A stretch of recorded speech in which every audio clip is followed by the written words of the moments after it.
ఈ సీజన్లో ఇప్పటికే ఐపీఎల్ నుంచి ఎలిమినేట్ అయిపోయిన సీఎస్కే గత 4-5 మ్యాచ్ల నుంచి వచ్చే ఏడాది కోసం తన టీంను సెట్ చేసుకునే పనిలో ఉంది. నిన్న మొన్నటి వరకు సీఎస్కేని అందరూ డాడీస్ ఆర్మీ అని పిలిచేవాళ్ళు. కానీ ఈ సీజన్తో అంతా మారిపోయింది. కెప్టెన్గా ఎంఎస్ ధోని వచ్చిన తర్వాత వచ్చే 2-3 ఏళ్లకు టీంని తయారు చేయడం మొదలుపెట్టాడు.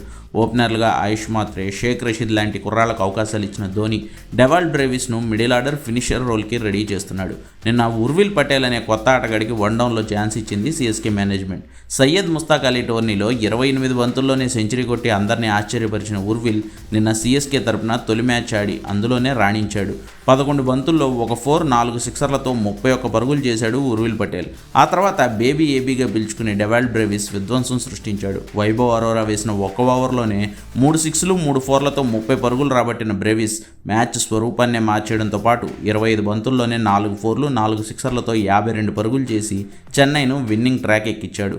ఇంకా వీళ్ళు కాకుండా అన్షుల్ కాంబోజ్, పతిరానా, నూర్ అహ్మద్ లాంటి కుర్రాళ్లతో కళకళలాడిపోతున్న చెన్నై వచ్చే ఏడాదికి చాలా స్ట్రాంగ్ కంబ్యాక్ ఇచ్చేందుకు ఇప్పటి నుంచే ప్లాన్ చేస్తోంది.